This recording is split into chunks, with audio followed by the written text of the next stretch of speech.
Hello students, आप सभी का निराला द विजन यूट्यूब चैनल पर स्वागत है। आज हम लोग चूँकि सीटेट का एग्ज़ाम का डेट निकल चुका है और एग्ज़ाम 29 से शुरू हो रहा है। कुछ बच्चों को सेंटर आ चुके हैं और कुछ बच्चों का भी नहीं आया है एडमिट कार्ड में सेंटर, तो आ जाएगा अब, क्योंकि एक लंबा एग्ज़ाम होने वाला है। पहले क्या होता था, एक दिन में ही सीटेट का एग्ज़ाम हो जाता था। अब चूँकि ऑनलाइन मोड हो गया है, इसके कारण 29 से लेकर 25 जनवरी तक एग्ज़ाम है। तो जिन बच्चों का आ चुका है, आज जो मैं वीडियो बनाने जा रहा हूँ 2014 का पेपर है ये, और 2014 का पेपर का मैं सोल्व कर रहा हूँ। 2014 का आपको सितंबर का पेपर है और इस पेपर के माध्यम से आप देख सकते हैं कि आप पे जो है मतलब क्वेश्चन किस तरह से आए हैं और कैसे सोल्व करना चाहिए, और उसकी किस तरह से प्रीवियस ईयर का पेपर का सोल्व कर लेते हैं, ताकि आपको ये दिक्कत ना हो समझने में और देखने में।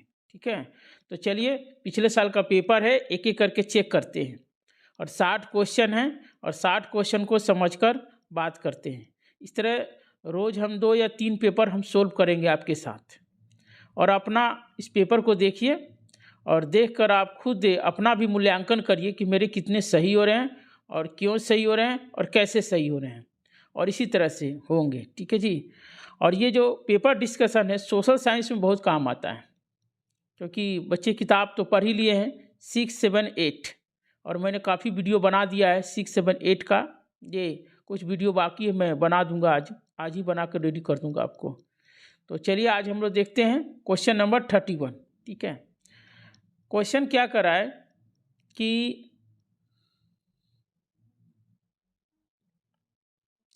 मनुष्य ने कुछ क्षेत्रों में लगभग 8000 साल पहले, क्या है 8000 साल पहले ये बात करा, क्या करा 8000 साल पहले की बात करा। ठीक है जी, 8000 साल पहले गांव में रहना आरंभ किया था। तो निम्नलिखित में से कौन से क्षेत्र थे? पहला क्वेश्चन आपसे बात कर रहा है, पहला क्वेश्चन। तो ये जो सवाल है ये 6 क्लास का पहले चैप्टर से सवाल है कि मनुष्य जो है 8000 साल पहले गांव में रहना प्रारंभ किया, तो कौन सा ऐसा क्षेत्र था, ये है, ये पूछ रहा है। इसका सवाल होगा सुलेमान और कृथक पहाड़ी होगा। 8000 साल पहले यहीं पर रहते थे। ठीक है, 6 क्लास का पहला चैप्टर में ये है। कहानी इसमें यह है कि 8000 साल पहले सुलेमान और कृथक पहाड़ियों के पास एक ऐसा स्थान था जहाँ पर सबसे पहले लोगों ने कृषि की शुरुआत किया था। देखिए एक लाइन इस पर छूटा हुआ है, छूटा हुआ नहीं पूछा है, अगला बार पूछ सकता है। कृषि की शुरुआत हुआ था, पशुओं का पालन शुरू हुआ था। ठीक है जी, और कृषि में गेहूं और जौ का उत्पादन शुरू हुआ था। तो पूछेगा कि बताइए कौन ऐसा स्थान जहाँ 8000 साल पहले लोग कृषि की शुरुआत किया था। तो चूंकि एनसीईआरटी में लिखा है सुलेमान और कृथक पहाड़ी लिखा है, तो इसका आंसर ये होगा। अगर आपसे अगर कंपटीशन में पूछा जाता तो इसमें आता मेहरगढ़। क्या आता है? मेहरगढ़। यहाँ सवाल हो जाता मेहरगढ़, एक मेहरगढ़ जगह है यहाँ पर। लेकिन चूंकि एनसीईआरटी में किताब में आपको लिखा है सिर्फ सुलेमान और कृथक पहाड़ी, और ये सुलेमान और कृथक पहाड़ी कहाँ है? तो पाकिस्तान में है। ठीक है, तो पाकिस्तान में। ठीक है जी, तो इस तरह से आप इसको सवाल को देख सकते हैं और समझ सकते हैं। ठीक है, चलिए अगले सवाल की ओर आते हैं। तो आंसर हो गया आपका दूसरा। ठीक है जी, ओके। क्वेश्चन नंबर 32 देखते हैं। वो कौन सा ऐसा क्षेत्र जो प्राचीन काल में मगध के नाम से जाना जाता था? मगध। ये आप जानते हैं कि 6ठी शताब्दी ईसा पूर्व में 16 महाजनपद हुआ करते थे, जिसमें एक महाजनपद का नाम था मगध। मगध महाजनपद था। ठीक है जी, मगध महाजनपद था। क्या था? मगध महाजनपद। तो मगध महाजनपद जो था, ठीक है, तो सवाल ये पूछ रहा है आपसे कि जो मगध महाजनपद है वो किस क्षेत्र में पड़ता था। ठीक है, तो ये गंगा के दक्षिण क्षेत्र में पड़ता था। कहाँ पड़ता था? गंगा के दक्षिण क्षेत्र में पड़ता था। क्लियर चीजें? गंगा के दक्षिण क्षेत्र में। आप देखेंगे मगध जो महाजनपद था जिसकी राजधानी पाटलिपुत्र, प्रारंभ में राजधानी इसका राजधानी था राजगृह था, बाद में इसकी राजधानी हो गया पाटलिपुत्र। क्या हो गया? पाटलिपुत्र। जो मगध महाजनपद है वो गंगा और सोन नदी के संगम पर है, लेकिन मगध जो पड़ता है वो गंगा के दक्षिण में पड़ता है। और अगर पूछेगी गंगा मगध कौन सी नदी किनारे, तो गंगा और सोन नदी के संगम पर है। ठीक है जी, ये है।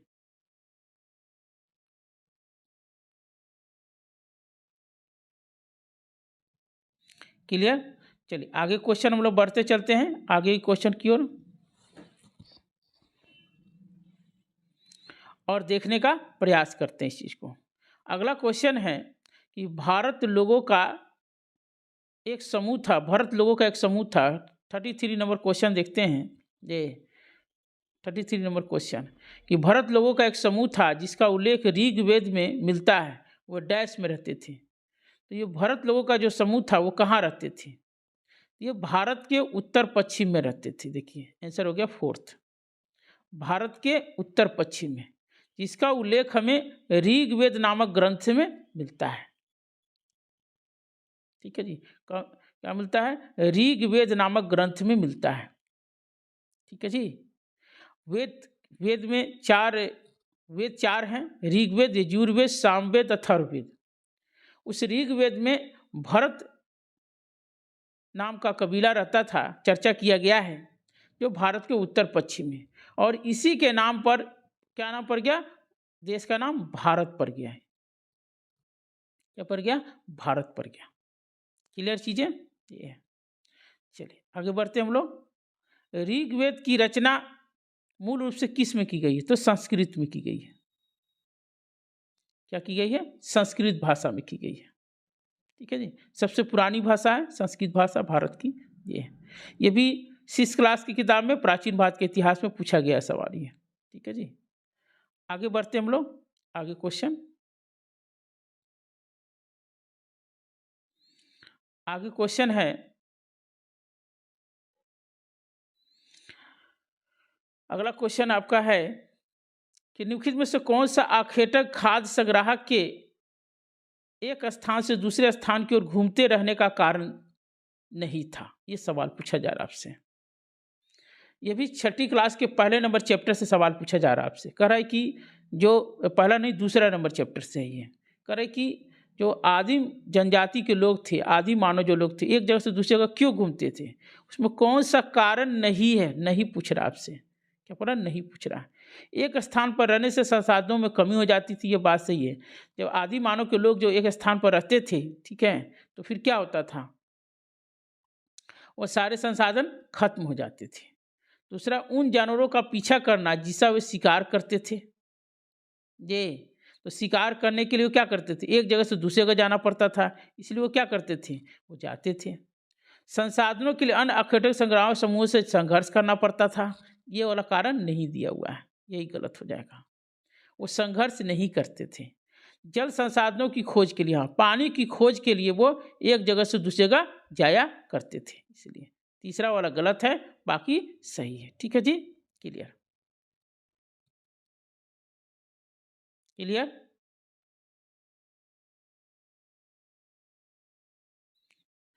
चलिए अगला क्वेश्चन हम लोग बढ़ते हैं। मानव इतिहास में कौन सा कालीय युग सबसे लंबा युग है? ये पूछा जा रहा है सवाल आपसे। सबसे लंबा युग कौन सा है, ये पूछा जा रहा। तो देखिए, जो सबसे लंबा युग है वो पूरा पाषाण काल युग है। माना जाता है कि 20 लाख वर्ष से शुरुआत होता है और ये 12,000 वर्ष बाद में जाता है। और मध्य पाषाण काल जो है आपका, पूरा पाषाण काल 20 लाख से 12,000 है, और जो मध्य पाषाण काल है वो 12,000 से लेकर 10,000 साल पहले बात है। और नव पाषाण काल है जो 10,000 से लेकर तक है। और महापाषाण काल 1,000 ईसा पूर्व से है, 1,000 ईसा पूर्व से शुरू।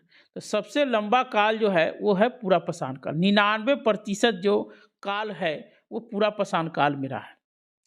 ठीक है जी, तो ये पहला वाला ऑप्शन सही है। ठीक है जी, चलिए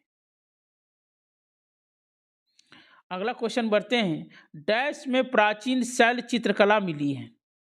सवाल ये पूछा जा रहा है, डैश में प्राचीन शैल चित्रकला। प्राचीन शैल चित्रकला का मतलब क्या हुआ? ये मतलब ये क्या हुआ? शैल माने होता है पत्थर और चित्रकला माने होता है चित्र बना। यानी कि जो आदि मानव जो थे वो पहाड़ की गुफाओं में रहते थे और गुफाओं की दीवारों पर क्या करते थे? वो चित्र बनाते थे, चित्रों का अंकन किया था, चित्र बनाते थे। ठीक है जी, तो इस तरह का जो साक्ष्य जो है कहाँ मिलता है, ये पूछा जा रहा है आपसे। ठीक है जी, कहाँ मिलता है? तो देखेंगे पहला ऑप्शन दिया है कर्नाटक और तमिलनाडु, दूसरा तमिलनाडु और आंध्र प्रदेश। अब आते हैं आंध्र प्रदेश, उड़ीसा, मध्य प्रदेश, उत्तर प्रदेश। इसका आंसर होगा फोर्थ, इसका आंसर होगा फोर्थ। ठीक है जी, फोर्थ हो जाएगा। ठीक है जी, फोर्थ हो जाएगा। क्लियर? अब आते हैं अगला क्वेश्चन की ओर आते हैं, हम लोग अगले क्वेश्चन की ओर बढ़ते हैं। लेकिन में से कौन सा हड़प्पा का स्थल नहीं है? सवाल ये पूछा जा रहा है। आप जानते हैं कि हड़प्पा सभ्यता था और हड़प्पा सभ्यता का जो स्थल था वो पाकिस्तान में भी था और भारत में भी था। ठीक है जी, तो हम देखते हैं कि राखी गढ़ी, ये आंसर सही है, राखी गढ़ी था। ये आपको पड़ता है हरियाणा में पड़ता है। सोतका कोह ये भी पड़ता है। गनवेरीवाल ये पाकिस्तान में पड़ता है। और चिरांद, ये चिरांद पड़ता है बिहार में पड़ता है, बिहार के सारण जिला में पड़ता है। ये बिहार के सारण जिला, ये छपरा बोलते हैं जहाँ पर। ठीक है, और ये जो स्थल था वो नौपाषाण कालिक स्थल था। कौन था? नौपाषाण काल था। ठीक है जी, नौपाषाण था, इसलिए चिरांद आंसर हो जाएगा। राखी गढ़ी, गनवेरीवाल, सोतका को और बहुत सारे थे। हड़प्पा था, मोहनजोदड़ो था। ठीक है जी, आपको कालीबंगा था, लोथल था। ठीक है जी, धौलावीरा था। तो किताब में से ये जितने भी जगह मैप में दिए गए हैं छठी क्लास की किताब में, उसको याद कर लीजिएगा। ये इम्पोर्टेंट है, ये आपके लिए बहुत इम्पोर्टेंट है परीक्षा पॉइंट ऑफ व्यू से। ठीक है, चलिए अगला क्वेश्चन की बढ़ते हैं। पुरु, यदु और भरत का वेदों में क्या उल्लेख है? ये सवाल पूछा जा रहा है आपसे। ये कह रहा है कि वेदों में क्या इसका उल्लेख है, जरा बताइए। ये सवाल पूछा जा रहा है कि वेदों में इसका क्या उल्लेख है, सवाल ये पूछा जा रहा है। ठीक है जी, पुरु, यदु और भरत वेदों का ये वेदों में क्या उल्लेख है? ये तो इसे जन कहा जाता था। क्या कहा जाता था? जन कहा जाता था। ठीक है, क्या कहते थे? जन। पहला ऑप्शन हो गया। पुरु, यदु और भरत जो है जन। जन का मतलब होता है लोगों का समूह। आप देखेंगे प्रागैतिहासिक काल में, जब पूरा पाषाण काल, मध्य पाषाण काल में इसमें देखेंगे, नवपाषाण काल में, ये जो कॉन्सेप्ट है ना जन, आदि मानव जो लोग थे वो क्या करते थे? लोगों के समूह में रहते थे। क्या करते? समूह में रहते थे।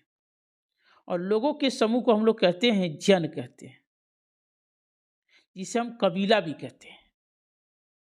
ठीक है जी, तो पुरु, यदु और भरत और जन का जो सरदार होता था, जन का या कबीले का कोई ना कोई सरदार होता था, उस सरदार के नाम पर कबीले का नाम पड़ता। जैसे भरत कबीला, और मतलब भरत कबीला क्या मतलब? कबीले का जो सरदार था उसका नाम था भरत, इसलिए इसका नाम पड़ गया भरत कबीला। क्लियर? ये बात था। उसी तरह यदु था, उसी तरह पुरु था। ठीक है जी, तो आपसे अगर सवाल अगर कभी पूछे कि प्रागैतिहासिक काल में कौन सा पॉलिटिकल इंस्टीट्यूशन का निर्माण, राजनीतिक संस्था का, तो जन का। और यही जन जो है आगे चलकर जनपद बन जाएगा। और जन का मतलब होता था कि लोगों का समूह होता था और ये एक जगह से दूसरी जगह जाया करते थे ये लोग। क्यों? पशुओं का शिकार करने के लिए, फल फूल कंद मूल की खोज करने के लिए। और चूंकि वो अकेले खोज नहीं सकते थे, इसीलिए वो लोगों का समूह बनाते थे। अपने विचार के मिलने वाले लोग होते थे, लोगों का एक समूह बनाकर एक जगह से दूसरी जगह से तीसरी जगह वो जाया करते थे। ठीक है, तो ये जो संस्था बना, ये वाला जो संस्था बना, इसी को कहा जाता है जन। और चूंकि अलग अलग सरदारों के नाम पर होते थे, सिर्फ पुरु हो गया तो पुरु जन, यदु हो गया तो यदु जन, भरत हो गया भरत जन। और बाद में यही संस्था जो है एक जगह से जो जाना बंद कर दिए, एक ही जगह स्थिर हो गए, जो नवपाषाण काल में होगा। ठीक है, तो ये हो गया जन से बन गया जनपद, यानी एक ही जगह जब स्थिर हो जाते हैं और वहीं पर खेती बाड़ी अपना शुरू कर दिया, क्रियाकलाप शुरू कर दिया, तो वहाँ पर एक नया पॉलिटिकल इंस्टीट्यूशन का निर्माण हुआ, राजनीतिक संस्था का निर्माण हुआ, जिसे हम कहते हैं जनपद कहते हैं। ठीक है, इसलिए ये बहुत अच्छा सवाल है, परीक्षा में पूछता है, और ये चैप्टर आपको वैदिक काल से है, इंपॉर्टेंट सवाल आपके लिए। अगला सवाल हम लोग बढ़ते हैं, ये कि सफ़ी और हनफी क्या होती है, सवाल पूछा जा रहा है। सफ़ी और हनफी क्या होता है? इस्लामिक वास्तुकला है, सऊदी अरब में स्थान है, न्याय की इस्लामिक सिद्धांत है, दो इस्लामिक शासक हैं। इसका आंसर होगा तीसरा। इस्लाम में दो ग्रंथ है, एक कुरान है, एक पवित्र ग्रंथ है उसका, जो मोहम्मद पैगंबर साहब के पवित्र विचारों का संग्रह किया गया है।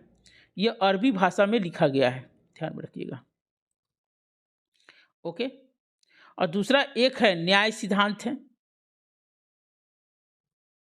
मतलब कानून सिद्धांत है, लोगों कैसे जो है लॉ मतलब लोगों में कैसे नैतिकता का, लॉ एंड ऑर्डर कायम किया जाए, समाज में कैसे जो है संचालन किया जाए, इसका जो वर्णन किया गया सफ़ी और हनफी में किया गया। कहाँ किया गया? सफ़ी और हनफी में किया गया। तो इसीलिए तीसरा आंसर होगा न्याय की इस्लामिक सिद्धांत है। आज भी इस्लामिक देशों में जो भी जो है आपको निर्णय दिए जाते हैं, वो सफ़ी और हनफी ग्रंथों का हवाला देकर किए जाते हैं। तो इस्लाम में दो ग्रंथ है, एक कुरान हुआ जिसमें मोहम्मद पैगंबर साहब के उपदेशों का संग्रह किया गया है, लेकिन जो दुनियावी ये जो सामाजिक या ये जो सांसारिक जो जीवन को चलाने के लिए जो ग्रंथ का निर्माण किया गया, उसका नाम है सफ़ी और हनफी। इसको न्याय की इस्लामिक सिद्धांत कहा जाता है। ठीक है जी, चलिए अगला क्वेश्चन पढ़ते हैं। दंती दुर्ग जिसने हिरण्यगर्भ नामक एक अनुष्ठान किया, वो कौन था? तो दंती दुर्ग था वो कौन था? पहले वो गया था, राष्ट्रकूट शासक था, जिसे राष्ट्रकूट वंश की स्थापना किया था, याद रखिएगा। ठीक है, और ये दंती दुर्ग जो था, पहले वो किसके अधीन रहते थे? ये चालुक्य वंश के अधीन रहते। चालुक्य वंश के जो राजा थे उसी के अधीन काम करते थे। तो कभी पूछेगा कि बताइए कि जो राष्ट्रकूट शासक जो लोग थे वो किसके अधीन पहले काम करते थे? तो बताइएगा चालुक्य वंश के अधीन काम करते थे। ठीक है जी, चालुक्य वंश के अधीन काम करते। ये पूछा हुआ है परीक्षा में, आपको मतलब परीक्षा में पूछा हुआ है और किताब में भी दिया हुआ। तो दंती दुर्ग ने जब दंती दुर्ग का राजा कमज़ोर हो गया, चालुक्य वंश का राजा कमज़ोर हो गया, तो दंती दुर्ग ने चालुक्य वंश के राजा को खत्म कर दिया, समाप्त कर दिया, और उसने अपना एक नया वंश चलाया जिसका नाम है राष्ट्रकूट वंश। ठीक है जी, और उसी के उपलक्ष्य में उसने हिरण्यगर्भ नामक क्या किया? एक अनुष्ठान किया। क्या किया? हिरण्यगर्भ का अनुष्ठान किया। तो सवाल आंसर हो जाएगा तीसरा। बहुत सारा फैक्ट है, ये मैं डिस्कशन करा रहा हूँ ताकि आपको बहुत सारा चीज़ समझाते हुए करवा रहा हूँ, ताकि आपको जो है उसके सारे कॉन्सेप्ट भी समझ में आ जाए आपको। ये सवाल अगर आए परीक्षा में तो दिक्कत नहीं। और राष्ट्रकूट वंश के जो आपको अगर प्लेस पूछे कि स्थान कहाँ पर है, तो महाराष्ट्र में, दक्षिण भारत में महाराष्ट्र का जो क्षेत्र है वो सारा ये मतलब जो है राष्ट्रकूट क्षेत्र है पूरा। चलिए आगे बढ़ते हम लोग। क्वेश्चन नंबर 42 है, ये 42 है। कहा गया था ये किसने लिखा कि रजिया अपने भाइयों से कहीं अधिक योग्य और सक्षम था? अब जैसे मालूम होगा आपको, गुलाम वंश में एक शासक थे जिनका नाम था इल्तुतमिश। क्या नाम था? इल्तुतमिश था। ठीक है, उसमें इल्तुतमिश की जो बहुत सारे पुत्र भी थे और एक बेटी भी थी। जो पुत्र थे वो बहुत नालायक थे, रंगीला टाइप के थे, उनमें शासन करने की क्षमता नहीं थी और ये बात इल्तुतमिश अच्छी तरह जानते थे। लेकिन उनकी जो बेटी थी जिनका नाम था रजिया सुल्तान, जो भारत की पहली महिला मुस्लिम महिला शासिका भी बनी, ठीक है, तो ये भी सवाल पूछा जाता है। तो उन्होंने देखा कि रजिया में शासन करने का गुण है और कैसे प्रशासन चलाना चाहिए, जनता का भलाई कैसे करना चाहिए, ये गुण है। लेकिन उस काल में, मध्यकालीन भारत के इतिहास में बहुत बड़ी बात थी कि एक मुस्लिम को शासिका बनाना एक बहुत बड़ी बात थी उसमें। ऐसे भी और भी उदाहरण मिलते हैं, ऐसा नहीं कि नहीं, और उदाहरण मिलते हैं, ऐसा नहीं मिलता नहीं है, ठीक है। तो ये बात किसने कहा? देखिए, अलबरूनी जो था बहुत पहले का बात, 11वीं शताब्दी का व्यक्ति है। ये कहानी है 1236 की कहानी है। 1236 से लेकर 1240 में तक रहती है रजिया सुल्तान। और जबकि ये महाराज आए थे, अलबरूनी जो आए थे, वो आपको 1000 ईस्वी के लगभग आए थे। बदायूं अकबर के काल का व्यक्ति है। जियाउद्दीन बर्नी, अलाउद्दीन खिलजी के बाद की बात है। इसका आंसर होगा मिनहाजुस सिराज। सर, मिनहाजुस सिराज किताब में दिया हुआ है आपको, मिनहाज उस सिराज। क्लियर? तो ये क्लियर बात सबको? चलिए अगला सवाल पढ़ते हैं। एक शिलालेख में कहा गया है कि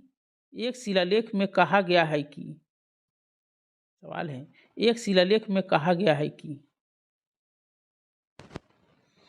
कि दिल्ली के सुल्तान को खुदा के द्वारा चुना गया, क्योंकि उसमें मोसिस और सोलोमन जैसे गुण विद्यमान हैं।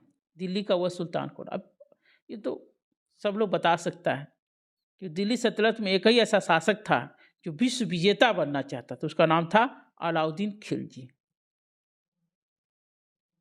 ठीक है जी। अलाउद्दीन खिलजी ने बहुत सारी नीतियाँ चलाया, ये बात समझे कि नहीं? बहुत सारी नीतियाँ चलाया। दक्षिण की नीति चलाया, भू राजस्व के क्षेत्र में भी काम किया उसने। बाजार नियंत्रण प्रणाली इसका बहुत ही इंपॉर्टेंट पॉइंट है ये, तो इसको समझना है, इस चीज़ को देखना है। आगे पढ़ते हैं हम लोग, अगला क्वेश्चन पढ़ते हैं। ईस्ट इंडिया कंपनी के शासन के दौरान किस राजस्व बंदोबस्त के अंतर्गत राजस्व एकत्र करने और उससे कंपनी को अदा करने की जिम्मेदारी गांव के मुखिया का होता था? तो गांव के मुखिया कहा जाता था महलवारी व्यवस्था। अंग्रेज जब भारत में आया था तो उसका मुख्य उद्देश्य यही था कि भारत का अधिक से अधिक कैसे शोषण किया जाए, और शोषण करने के लिए उसने भू राजस्व प्रणाली लागू किया। उसने क्या किया? भू राजस्व प्रणाली लागू किया। और भू राजस्व प्रणाली 3 तरह के होते हैं, एक अस्थाई बंदोबस्त, एक रेतवारी बंदोबस्त, एक महलवारी। आपको ऑप्शन में दिया हुआ है जमींदारी व्यवस्था भी, लेकिन अंग्रेजों ने 3 तरह की व्यवस्था लागू किया। उसमें एक महलवारी व्यवस्था था, क्योंकि अंग्रेज लोग नए थे, अंग्रेज लोग तो भारतीयों को जानते उतना नहीं थे, तो सबसे पहले उन्होंने क्या किया, अंग्रेज ने किसानों से भू राजस्व वसूल करने के लिए पहले जमींदारों को कार्य दिया, ये कहा कि आप वसूल के दीजिए हमको। इसको कहा जाता है अस्थाई बंदोबस्त। ये काम हुआ अस्थाई बंदोबस्त में हुआ। महलवारी में ये हुआ, ये भारत के उत्तर पश्चिम में महलवारी व्यवस्था को लागू किया गया था, और बंगाल और बिहार में अस्थाई बंदोबस्त को लागू किया था, बंगाल और बिहार में। और महलवारी भारत के उत्तर पश्चिम में, पंजाब हरियाणा साइड में, सारा राजस्थान साइड में। दक्षिण भारत में रेतवारी व्यवस्था लागू किया गया, दक्षिण भारत में रेतवारी व्यवस्था लागू किया गया। रैयत का मतलब होता है किसान। इस व्यवस्था में क्या था कि अंग्रेज ने किसानों से डायरेक्ट जो है समझौता कर लिया, इसलिए इसका नाम पड़ गया रेतवारी व्यवस्था। तो समझ गए? बहुत सिंपल सवाल पूछा है। गांव के मुखिया को उत्तर भारत में महाल कहा जाता था। महाल का मतलब समझ लीजिएगा। और इसमें क्या होता था कि मुखिया क्या करता था, गांव के जितने भी किसान होते थे सबसे वसूल करके मुखिया जो है अंग्रेजों को पहुंचाता था। ठीक है जी। चलिए अगला क्वेश्चन की ओर बढ़ते हम लोग। 44 हो गया, 45 की चर्चा करते हैं। जो भी क्वेश्चन पढ़ेंगे समझ के पढ़ेंगे, ताकि आपको एकदम कॉन्सेप्ट क्लियर हो जाए। ठीक है जी। जो भी होगा आप कमेंट बॉक्स में लिख सकते हैं और इस वीडियो को ज़्यादा से ज़्यादा शेयर करिए ताकि हम लोग और काम कर सकें। ठीक है जी।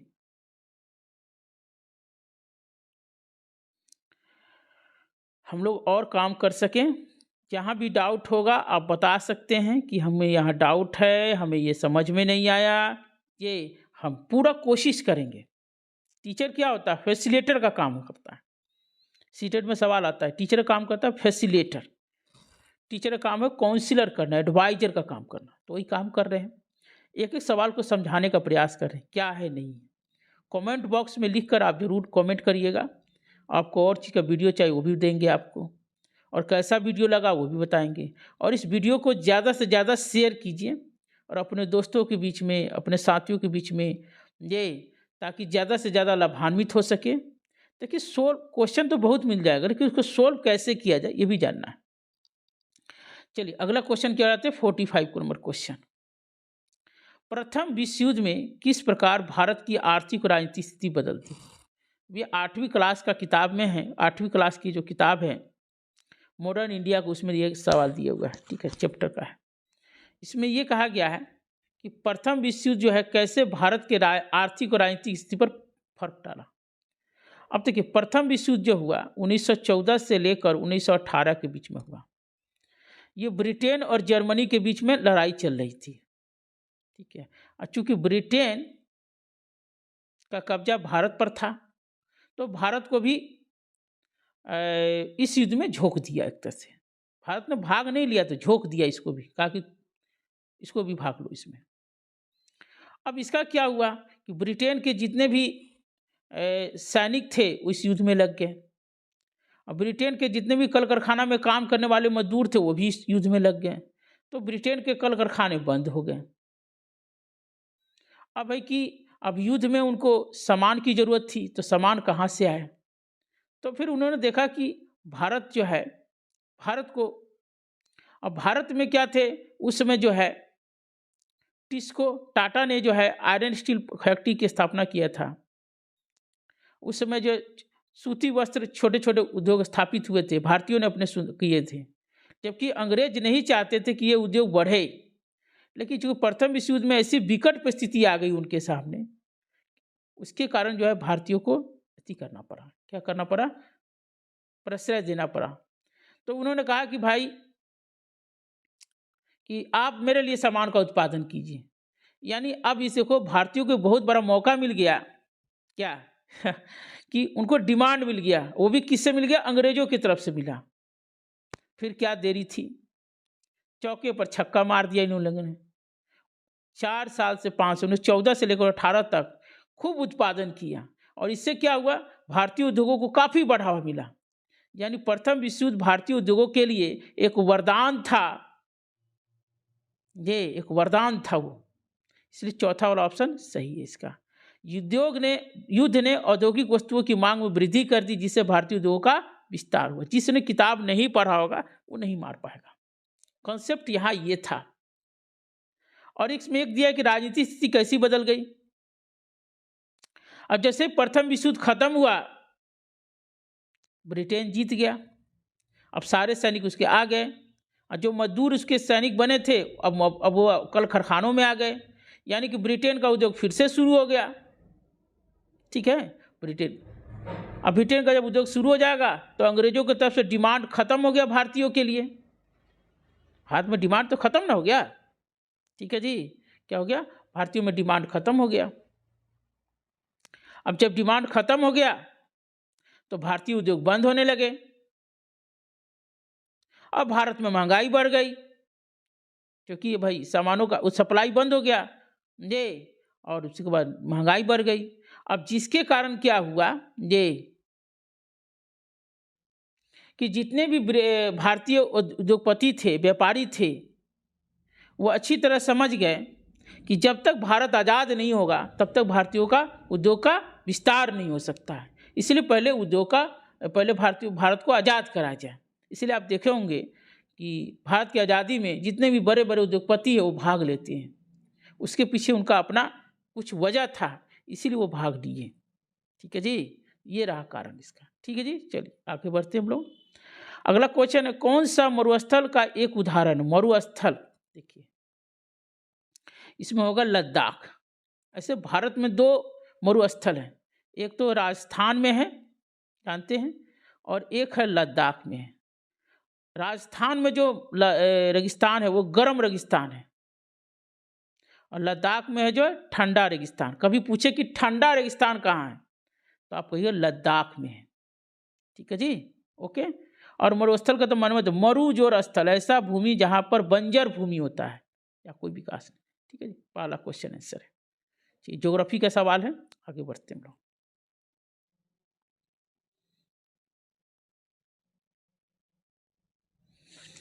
चलिए अगला क्वेश्चन है,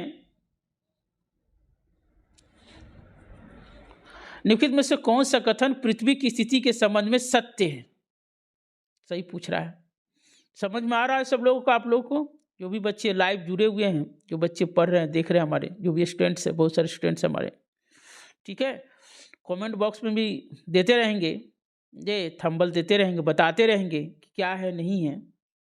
हमारा पढ़ाने का मुख्य उद्देश्य यही है कि मेरे अंदर जो ज्ञान है, मैं जो काफ़ी मैंने अनुभव जो लिया है, वो बच्चों तक पहुंचाना है। मेरा सिर्फ एक ही अनुभव, कोई उद्देश्य नहीं है कि आप जो है ये है, मेरा बस यही है, मुझे अच्छा लगता है पढ़ाना, इसलिए मैं पढ़ाता हूँ। मुझे कुछ लोग मूवी देख के अपना टाइम पास करते हैं, कुछ लोग इधर उधर करके, मुझे पढ़ा कर मुझे टाइम पास करना बहुत अच्छा लगता है, पढ़ाना बहुत अच्छा लगता है।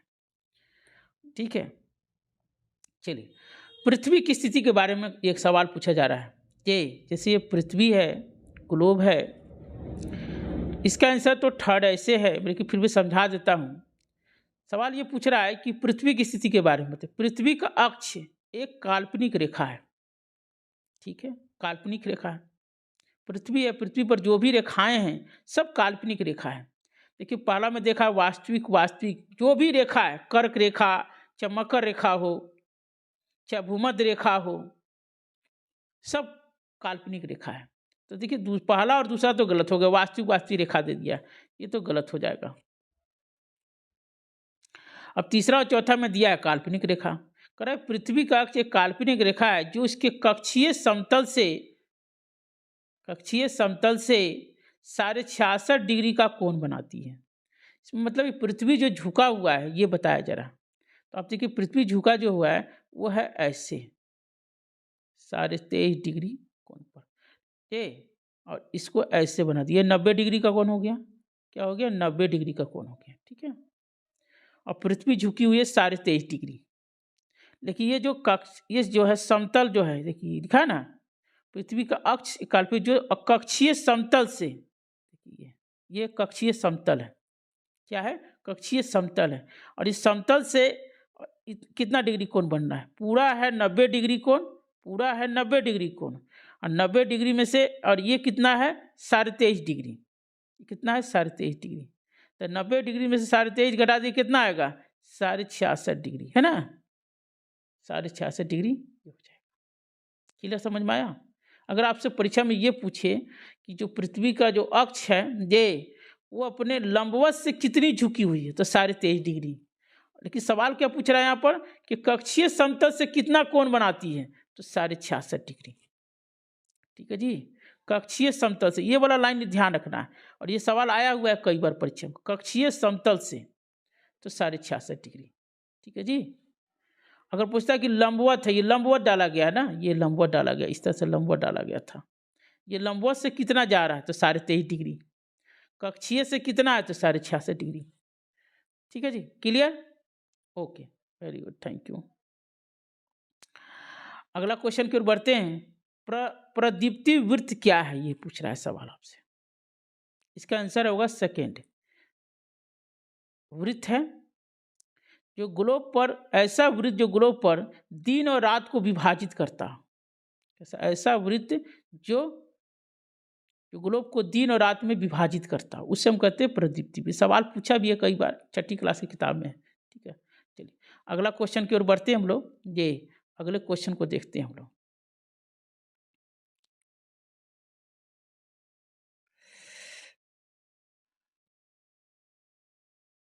चलिए क्वेश्चन है कि पारंपरिक रूप से चिन्हित ए को दर्शाता है। सवाल बहुत हल्का है, क्योंकि हम जब भी डायरेक्शन निकालते हैं तो ऐसे निकालते हैं।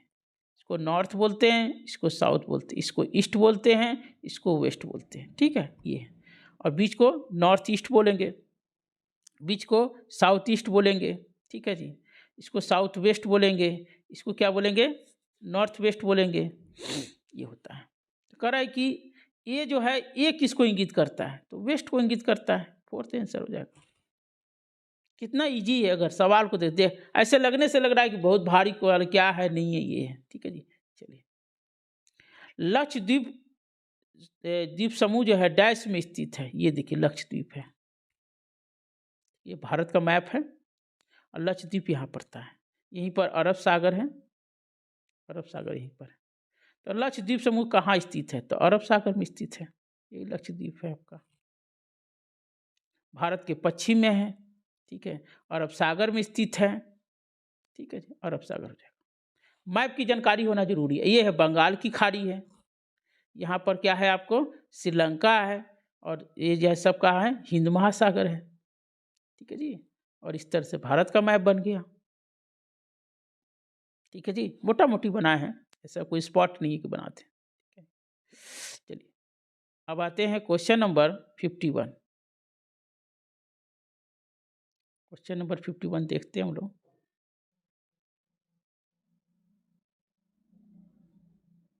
ठीक है, ब्राजील में पाया जाने वाला कंपोस्ट, देखिए घास कई प्रकार के होते हैं। मैंने वीडियो भी एक बनाया है, देखा होगा, 7वीं क्लास का बनाया था मैंने, उसको याद कर लीजिएगा। तो ये सवाल इस टाइप के बहुत आते हैं, मैंने पहले ही पढ़ा चुका हूँ कंपोस्ट के बारे में। कि भाई कंपोस्ट है क्या, ये देखिए। तो कंपोस्ट एक उष्णकटिबंधीय घास का मैदान है। अब देखिए, आप साउथ में ये दक्षिण अमेरिकी महाद्वीप है। देखिए ये दक्षिण अमेरिकी महाद्वीप है ये। ठीक है, और यहीं पर ब्राज़ील पड़ता है। और ब्राज़ील जो है देखिएगा, ये ब्राज़ील में जो घास का मैदान है वो कैसा है। ठीक है, तो ये जो आप ब्राज़ील जो है यहाँ पर देखिएगा, यहाँ पर 0 डिग्री इक्वेटर यहाँ से निकलता है, एक 23.5 डिग्री भी निकलता है यहाँ से। तो 0 डिग्री इक्वेटर पर क्या होगा, वो सीधे हो जाएगा, उष्णकटिबंधीय हो जाएगा। तो ब्राज़ील जो देश है उस पर कौन सी रेखाएं निकलती हैं, तो 0 डिग्री इक्वेटर निकलता है यहाँ से। और 0 डिग्री जहाँ निकलेगा वहाँ पर क्या हो जाएगा, कौन सा कटिबंध हो जाएगा, कौन सा तापमान परिसर होगा, तो उष्णकटिबंधीय होगा वहाँ पर। मैंने पढ़ाया था आपको तापमान का वितरण कैसे होता है, उष्णकटिबंधीय होता है, शीतोष्ण होता है, उपोष्ण होता है। तो 0 डिग्री यानी 23.5 डिग्री से लेकर 23.5 डिग्री नॉर्थ से लेकर 23.5 डिग्री साउथ तक के बीच के क्षेत्र को उष्णकटिबंधीय क्षेत्र कहा जाता है। तो ब्राज़ील जो है, ब्राज़ील पड़ता है 0 डिग्री इक्वेटर पड़ता है, और जो 0 डिग्री पड़ेगा वो कैसा होगा, उष्णकटिबंधीय होगा। कॉन्सेप्ट है ये, इसको रटने की कोई ज़रूरत नहीं है। अब एक याद देखिएगा कि ब्राज़ील में जो घास का मैदान है उसको हम क्या कहते हैं, उसको कंपोस्ट कहते हैं। क्या कहते हैं, कंपोस्ट कहते हैं। अब ब्राज़ील पड़ता है 0 डिग्री इक्वेटर पड़ता है, और जो 0 डिग्री इक्वेटर पड़ेगा तो कैसा कहलाएगा, उष्णकटिबंधीय कहलाएगा। ठीक है जी। चलिए, कोलकाता बंदरगाह किस पर स्थित है, बहुत ईजी है, हुगली नदी पर है। ये हुगली नदी वहाँ पड़ता है। ये संसार में किस महाद्वीप पर सबसे कम जनसंख्या है, तो ये तो याद करने वाला है। ये यूरोप है, दक्षिण अमेरिका, तो ऑस्ट्रेलिया में। ठीक है जी, ऑस्ट्रेलिया। लद्दाख में पाया जाने वाला गम्पास क्या है, ये पूछ रहा है आपसे। ठीक है जी, कह रहा है कि बौद्ध विहार या मंदिर है, बकरी की प्रजाति है, शॉल की किस्म ये है। तो इसका पहला आंसर हो जाएगा, बौद्ध विहार या मंदिर है ये गम्पास। ठीक है जी, इंपॉर्टेंट है सवाल ये। चलिए हम लोग आगे बढ़ते हैं, अगला सवाल की ओर बढ़ते हैं हम लोग। ठीक है जी, सवाल ये पूछ रहा है कि चित्र प्रस्तुत किया जा रहा है आपसे। ठीक है जी, चित्र है, एक वर्षा का चित्र दिया जा रहा है कि पर्वतीय वर्षा है, कि सनवनीय वर्षा है, कि चक्रवाती वर्षा है, कि मानसून। इसका आंसर होगा आपको चक्रवाती वर्षा। चक्रवाती वर्षा क्या होता है, जब ठंडी और गर्म वायु जब दोनों मिल जाती हैं, और दोनों मिलने के बाद जो वर्षा होती है उसे हम कहते हैं चक्रवाती वर्षा। किताब में यही दिया है और यही उठा कर डाल दिया इसने। एक दिया है पर्वतीय वर्षा, देखिए यह है पर्वतीय वर्षा क्या होती है, देखिए ये है केरल का साइड है ये। और पर्वतीय वर्षा होती कैसे, ये देखिए ये ऐसे है, ठीक है जी। यहाँ पर्वत है बहुत सारे, यहाँ हवाएं चलती है, आर्द्रता लेके आती है, यहाँ से टकराती है और टकराने के बाद क्या करती है, ये नाम है पर्वतीय वर्षा। यानी कि आर्द्र हवा आती है, यहाँ से आर्द्र हवा आती है, आर्द्र वायु में वायु में आर्द्रता है और वो पर्वतों से टकरा कर वर्षा कराती है, ठीक है जी। मतलब ऐसे वाला चित्र बन जाएगा, दिखा जैसे ऐसे चित्र बन जाएगा, आपको बताते हैं। जैसे ऐसे चित्र बन जाएगा, ठीक है। इसमें आर्द्र आयु लिखा रहेगा, ऐसे लिखा रहेगा, टकरा कर बारिश कराएगी। इधर ही बारिश होगा, इधर बारिश नहीं होगी, इधर बारिश नहीं होगी ना, इधर बारिश, इधर ही बारिश होती है, ठीक है, आर्द्र वायु का, ठीक है। ये हो गया पर्वतीय वर्षा। दूसरा क्या है, संवहनीय वर्षा। ये सब पूछता है परीक्षा में, ऐसा नहीं पूछता है। संवहनीय वर्षा कैसे होता है, देखिए ऐसे गर्म वायु ऊपर उठती है, गर्म वायु ऊपर जब उठती है तो वह ठंडी होती है, ठंडी होकर क्या करती है, बारिश कराती है। ऐसे लिखा है, गर्म वायु ऊपर उठ के और जो बारिश कराएगी उसे संवहनीय वर्षा होती है, ठीक है। इसका आंसर हो गया चक्रवाती वर्षा, ध्यान रखिएगा, ठीक है।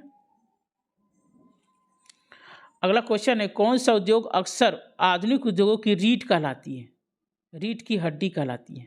सभी उद्योगों का है तो इस्पात हो जाएगा, क्योंकि हर उद्योग में क्या है, इस्पात और लोहा का उपयोग होता है, ठीक है जी। ऑर्गेनिक खेती में क्या होता है ये, तो आप खुद देख लीजिए ऑर्गेनिक खेती में क्या होता है। ये ऑर्गेनिक खेती क्या है, ऑर्गेनिक खेती माने वही जैविक खेती। फसल की पैदावार में वृद्धि करने तो रासायनिक उर्वरक का प्रयोग करते, गलत, ये सही गलत हो जाएगा। फसल की पैदावार में जीन्स का संशोधन करते, ये गलत है। प्राकृतिक खाद, और ये देखिए जो प्राकृतिक खादों का प्रयोग करते हैं, हरी खाद का प्रयोग करते हैं, जो नेचुरल खाद का प्रयोग करते हैं, उसे हम कहते हैं ऑर्गेनिक खेती कहते हैं। जो नेचुरल खेती का प्रयोग ऑर्गेनिक खेती, ठीक है। चलिए 57 तक आ गए हम लोग, 58 तक आते हैं। अब ये खाद्य सुरक्षा के संबंध में सवाल पूछा जा रहा है, खाद्य सुरक्षा क्या है, इसका आंसर होगा 4th। ये बहुत ही हाल फिलहाल में सरकार ने लिया था और किताब में दिया हुआ। खाद्य सुरक्षा बनी रहती है तब जब सभी व्यक्तियों के लिए सभी समय पर्याप्त, सुरक्षित और पौष्टिक खाद्य पदार्थों की। खाद्य सुरक्षा क्या, खाद्य सुरक्षा मतलब हर व्यक्ति को खाद्य की सुरक्षा देना है, ये उसको गारंटी देना है। तो क्या देना है, समय पर आपको खाद्य सुरक्षा मिलना चाहिए, पर्याप्त मिलना चाहिए, सुरक्षित मिलना चाहिए और पौष्टिक मिलना चाहिए। ये है इंपॉर्टेंट, याद कर लीजिएगा, यह आएगा परीक्षा में हमेशा। 59 नंबर कौन सा प्रसिद्ध पर्यावरण अनुकूल ऑटोमोबाइल्स ईंधन है, तो CNG तो काफ़ी फेमस हुआ था, दिल्ली में तो काफ़ी फेमस है। कंप्रेस्ड नेचुरल गैस, जब दिल्ली में पेट्रोल और डीजल, जब मैं तैयारी करने गया था 2005 में, याद है मुझे, वहाँ पर उस समय उससे पहले जो है पेट्रोल और डीजल की गाड़ियाँ चलती थी। और उस समय मुझे याद है कि मतलब जो है कपड़े गंदे हो जाते थे उस समय काफ़ी। उसके बाद सरकार ने नहीं, सुप्रीम कोर्ट ने डिसीजन लिया इसको कि पर्यावरण अनुकूल के लिए जो भी ईंधन है उसको चलाया जाए। तो CNG गैस का प्राइस है, और CNG के बाद जो है वो मेट्रो चलने लगा। मेट्रो का जानते ही है, वहाँ पर्यावरण में काफ़ी यति हुआ, प्रदूषण को कम करने में बहुत मदद किया उसने। तो ये सर होगा कंप्रेस्ड नेचुरल गैस, इंपॉर्टेंट है, ठीक है। चलिए आगे बढ़ते हैं हम लोग। आगे क्वेश्चन है, बैरोमीटर का प्रयोग क्या करते हैं, तो बैरोमीटर मतलब वायुमंडलीय दाब को मापने के लिए है, ये था, ठीक है जी। तीसरा, ऐसा विश्वास किया जाता है कि ईसा के शिष्य सेंट थॉमस कहाँ आए थे, तो केरल में आए थे, ये केरल में आए थे। पहले ईसाई की शुरुआत होती है वो केरल में होती है, ध्यान रखना है, ठीक है जी। चलिए आगे बढ़ते हैं हम लोग क्वेश्चन में। जूलू क्या है, सवाल पूछा जाता है, ये जूलू क्या है, सवाल पूछा गया। तो दक्षिण अफ्रीका की एक जनजाति है, क्या है, दक्षिण अफ्रीका की एक जनजाति है। ये संविधान के अनुसार राज्य के कितने अंग हैं, अब देखिए संविधान में 3 अंग होते हैं, एक कार्यपालिका, एक होता है विधायिका और एक होता है न्यायपालिका। कार्यपालिका का काम क्या होता है, कानून को लागू करना, लिख लीजिएगा आप लोग कॉपी में भी। विधायिका का काम होता है कानून का निर्माण करना। और न्यायपालिका का काम क्या होता है? कानून की रक्षा करना। जो भी विधायिका ने कानून बनाया है, क्या वो संविधान के अनुसार सही है कि नहीं, ये काम किसका करना है?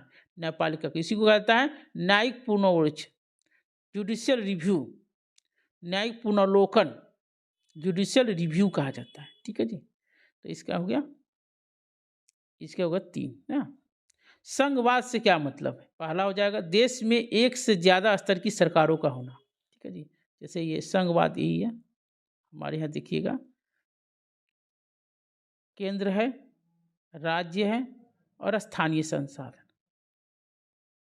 ठीक है जी। केंद्र सरकार, राज्य सरकार, स्थानीय स्वशासन, यही ना हमारे यहाँ। केंद्र में मान लीजिए नरेंद्र मोदी है जो पूरे भारत में लागू करता है कानून। राज्य में है, राज्य कितने हैं? 28 राज्य हैं। ठीक है जी। और स्थानीय स्तर पर, स्थानीय स्तर पर 2 होते हैं, गांव में पंचायत होते हैं और शहर में नगर निगम होते हैं। ठीक है जी। तो पहला वाला आंसर सही हो जाए।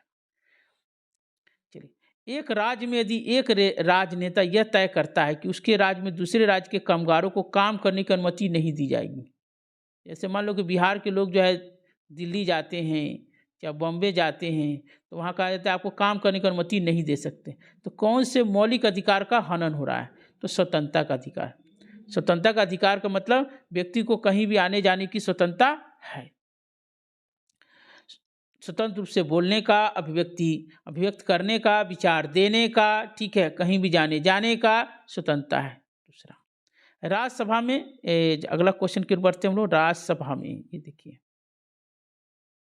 राज्यसभा में कितने, तो ये जानते हैं कि संसद में 2 सदन होते हैं, एक लोकसभा और एक राज्यसभा होता है। जल्दी, जिस पर सवाल आता है परीक्षा में ध्यान रखिएगा।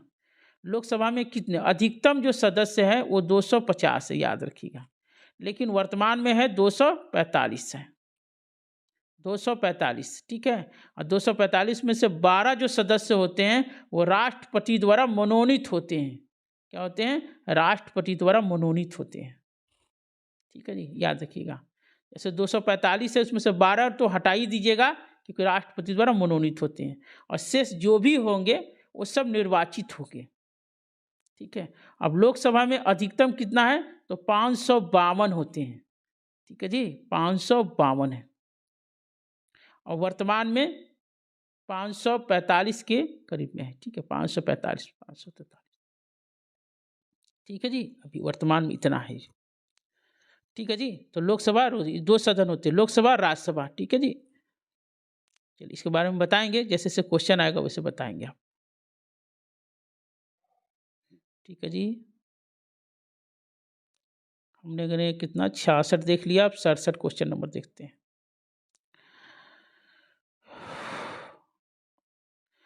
हमारी व्यवस्था में संसद को बहुत अधिक अधिकार प्राप्त है। क्यों है? आप देखिए, अब आगे सवाल इस चीज को, ये अभी थोड़ा देर पढ़ा बताया था ना कि जो हमारा संविधान है, संविधान में 3 बातें हैं, एक कार्यपालिका, एक है विधायिका और एक है न्यायपालिका। विधायिका जो है, विधायिका भी 2 तरह का होता है, एक केंद्र में और एक राज्य में। तो केंद्र में है वो संसद है। संसद का, विधायिका का काम क्या होता है? कानून का निर्माण करना। इसलिए बहुत संसद को इसलिए अधिकार है। संसद क्या करती है? केंद्र के स्तर पर कानून का निर्माण करती है, इसे कानून बनाने की शक्ति प्राप्त है। ये पहला ही सही हो जाएगा। न्यायपालिका को नजरअंदाज करने की शक्ति है, नहीं, ये गलत बात है। जनता का प्रतिनिधित्व करती है, इससे कानून बनाने की शक्ति प्राप्त है, ये भी सही है। इसे न्यायपालिका को नजरअंदाज करने की शक्ति प्राप्त है, ये गलत है। संसद में सभी शक्तियां निहित होती हैं। हमारी व्यवस्था में संसद को बहुत अधिक अधिकार प्राप्त है। ठीक है, ये सवाल पूछा है। तो कानून बनाने की शक्ति तो है, ठीक है, ये भी सही है। न्यायपालिका को है, ये जनता का प्रतिनिधित्व करती है, ये भी सही है, जनता का ये प्रतिनिधित्व करती है। संसद में सभी शक्तियां निहित हैं। देखिए, इसका होगा थर्ड आंसर। हमारी व्यवस्था में संसद को बहुत अधिकार प्राप्त है। क्यों? क्योंकि जनता का ये प्रतिनिधित्व करता है। ये क्योंकि संसद में क्या होता है? संसद में आपके जितने भी चुने हुए प्रतिनिधि होते हैं वो सारे आते हैं इसी में। जितना भी 545 सदस्य हैं वो सब इसी में आएंगे। ठीक है, तो 67 का थर्ड होगा। ठीक है,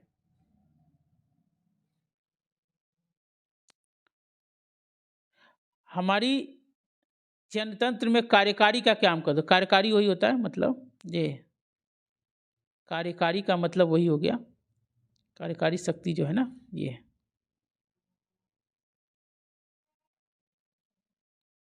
कार्यकारी का मतलब हो गया कार्यपालिका, कार्यपालिका पूछ रहा है, ठीक है, कार्यपालिका का मतलब क्या है, ठीक है, तो कार्यपालिका मतलब वही हुआ। ये हम लोग बात कर रहे थे कि मध्याह्न भोजन योजना की बात कर रहे थे, मध्याह्न भोजन योजना की बात कर रहे थे।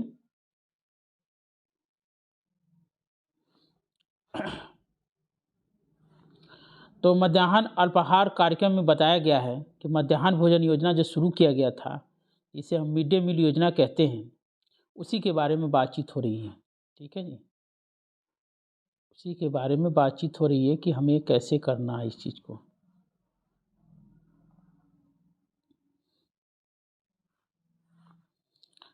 सवाल आपका है मध्याह्न भोजन योजना कौन सा चीज़ नहीं, सकारात्मक प्रभाव है इसमें कौन सा नहीं होगा। विद्यालयों में गरीब बच्चों के नामांकन में वृद्धि हुई, ये भी बात सही है, ठीक है जी। और जो है जाति और पूर्वाग्रह जातिगत पक्षपात में कमी आई, ये भी सही है। जो सभी बच्चे एक साथ मिलकर पढ़ेंगे तो उसमें क्या होगा, जो जातिगत जो पूर्वाग्रह है, जातिगत जो भेदभाव वो खत्म हो जाएगा। निर्धन विद्यार्थी अपनी पढ़ाई पर ध्यान केंद्रित करेंगे क्योंकि उन्हें पौष्टिक भोजन मिलेगा, खाली पेट नहीं रहना पड़ेगा। निर्धन बच्चे परीक्षाओं में अधिक अंक प्राप्त करेंगे, ये गलत हो जाएगा। बच्चे परीक्षाओं में अधिक अंक प्राप्त करेंगे, उन्हें भोजन की गारंटी दी गई है, न कि पढ़ाई की गारंटी दी गई है। कई लोग पेट जो है भरने के बाद भी नहीं पढ़ पाते हैं। तो पढ़ाई लिखाई जो है वो सीखने की प्रक्रिया पर निर्भर करता है, ठीक है जी। इसलिए चौथा वाला गलत बात है क्योंकि इसका उद्देश्य ये नहीं था। तो 3 उद्देश्य है वो है, चौथा उद्देश्य है सीखने की प्रक्रिया पर डिपेंड करता है, ठीक है जी। तो चौथा वाला पॉइंट गलत हो जाएगा, बाकी तीनों पॉइंट सही है। याद रखिएगा ये योजना 1995 में शुरू की गई थी सरकार के द्वारा, केंद्र सरकार के द्वारा योजना शुरू की गई थी, याद रखिएगा। और अभी जो मतलब बताया गया था क्वेश्चन नंबर 68 का मैंने बता दिया था, दूसरा आंसर होगा इसका, आपका दूसरा आंसर होगा, ठीक है। 68 का दूसरा बताया था कि जनतंत्र में कार्यकारी क्या होता है, कार्यकारी मैंने बता दिया था। कार्यपालिका, कार्यपालिका का काम क्या होता है, कानून को लागू करना। पूछ देगा विधायिका क्या होता है, तो कानून को न बनाना। पहला हो जाएगा विधायिका, दूसरा हो जाएगा कार्यपालिका, ठीक है, ये हो जाएगा। चलिए आगे क्वेश्चन की ओर बढ़ते हैं। चक्रीय चित्र ग्रामीण क्षेत्रों में मजदूरों को प्राप्त विशेष रोजगार के अवसर दिए। देखिए चित्र दे दिया है, घबराने की जरूरत नहीं है। देखिए नवंबर से दिसंबर, नवंबर का जो महीना है वो पैदावार को दिखाता है, नवंबर से दिसंबर का। अक्टूबर से सितंबर है निराई का है, अगस्त से जुलाई का प्रतिरोपण का है, और जून का है पौधारोपण का है, ठीक है। और इसमें आप देखेंगे क्वेश्चन में, ठीक है जी, क्वेश्चन में देखेंगे कि आप ऑप्शन में देखेंगे कि पूछ रहा है कि कितने लंबे समय तक नियमित रोजगार प्राप्त करने में अयोग्य है, नहीं मिलता है रोजगार। तो देखिए ये है, मई में कुछ नहीं हो रहा है, अप्रैल में कुछ नहीं हो रहा है, मार्च में कुछ नहीं हो रहा है, फरवरी में कुछ नहीं हो रहा है, जनवरी। तो जनवरी, फरवरी, मार्च, अप्रैल, मई, कितना महीना हुआ देख लीजिए, 5 महीना हो गया। 1 2 3 4 5, आंसर हो जाएगा 5 महीने। ऐसे लगने से लग रहा है इसको बोलते हैं डेटा हैंडलिंग बोलते हैं, डेटा इंटरप्रिटेशन बोलते हैं। दे देगा डेटा और एक मतलब चित्र के माध्यम से और आपसे समझने का प्रयास करेगा, इसलिए अब देखिए। चलिए ठीक है जी, अच्छा क्वेश्चन है। और ये आपको एनसीईआरटी किताब में, पॉलिटी किताब में दिया हुआ है, ठीक है। ऐसा नहीं कि बाहर से पूछा गया, किताब में दिया हुआ है। तो किताब को अच्छे से अगर जिन बच्चों ने पढ़ा होगा, 6ठी 7वीं 8वीं, हिस्ट्री, पॉलिटी और ज्योग्राफी, सबका मैंने वीडियो बना दिया है आपको, आप देख सकते हैं मेरे यूट्यूब चैनल पर जाकर। 71 में देखेंगे आप क्वेश्चन, अब पेडागोजी का क्वेश्चन आ गया आपको। सामाजिक विज्ञान की कक्षा में उपयोग हो जाने वाली विधि जिसमें शिक्षार्थियों को एक दूसरे के प्रति लगाव पैदा होता है। लगाव क्या होता है, लगाव पैदा होता है, लगाव पैदा होता है, लगाव, लगाव जो शब्द है वो समझना है, ठीक है जी। इसका होगा समाज मितीय तकनीक। समाज मितीय तकनीक क्या होता है, जो विद्यार्थी का समाज के प्रति, अन्य दोस्तों के प्रति, समाज के अन्य सदस्यों के प्रति किस तरह का संबंध है, इसका पता लगाने के लिए समाज मितीय सोशियोमेट्रिक मेथड का प्रयोग करते हैं। ठीक है जी। ये यहाँ से पेडागोजी शुरू हो रहा है। पेडागोजी बनाते समय कई बातों का ध्यान रखना पड़ता है, जैसे एनसीएफ 2005 का ध्यान रखना पड़ता है, उसमें है। अब आजकल 2020 का नई शिक्षा नीति आ गई है, उस पर भी ध्यान रखना पड़ेगा। और आपको ये भी ध्यान रखना पड़ेगा कि जो चाइल्ड साइकोलॉजी का जो बेसिक थ्योरी है, बेसिक जो कॉन्सेप्ट है, उसको भी ध्यान में यहाँ पर रखना पड़ेगा, तो आपको सवाल पर इम्पोर्टेंट करेगा। ठीक है जी। अगला सवाल पढ़ते हैं। कौन सा सृजनात्मक चिंतन, अभी मैं बात कर ही रहा था कि चाइल्ड साइकोलॉजी का भी बात रखना पड़े, चाइल्ड डेवलपमेंट एंड पेडागोजी जो है, सीडी जो है, उसका भी बात ध्यान में रखना पड़ेगा। सृजनात्मक चिंतन, इसका इंग्लिश होता है क्रिएटिव थिंकिंग। अब क्रिएटिव थिंकिंग में क्या होता है ये देखिए। अब क्रिएटिव थिंकिंग में क्या होता है, इसमें व्यक्ति जो है, जो क्रिएटिव थिंकिंग का बालक होता है, वो क्या करता है, वो नए नए विचारों को उत्पन्न करता है, नए नए विचारों को उत्पन्न करता है। उत्पन्न करना माने उत्पाद करता है, प्रोडक्ट करता है, इसलिए दूसरा सही होगा इसका। अभिसारी, चिंतन, मनन और निगमन, ये किसका है, ये देख लीजिए, ये है गिफ्टेड चाइल्ड का है। गिफ्टेड चाइल्ड का बच्चा जो होगा अभिसारी, अभिसारी का मतलब होता है कन्वर्जेंट, जो प्रॉब्लम को एक ही तरह से सोल्व करता है। मनन माने चिंतन करना, कन्वर्जेंट। निगमन माने डिडक्टिव, नियम से उदाहरण की ओर। ठीक है जी। तो ध्यान रखिएगा, ये सब गिफ्टेड चाइल्ड का उदाहरण है। अभिसारी, मनन, निगमन, और जो उत्पाद है, उत्पन्न करता है, नए नए विचारों को उत्पन्न करता है, उत्पाद करता है, प्रोडक्ट करता है, प्रोड्यूस करता है, वो है क्रिएटिव चाइल्ड का उदाहरण। ये बहुत अच्छा सवाल पूछा है परीक्षा में, ऐसे चाइल्ड साइकोलॉजी का सवाल है पूरा ये। ठीक है जी। चलिए अगले क्वेश्चन की ओर आते हैं हम लोग। अगला क्वेश्चन क्या है वो देखते हैं।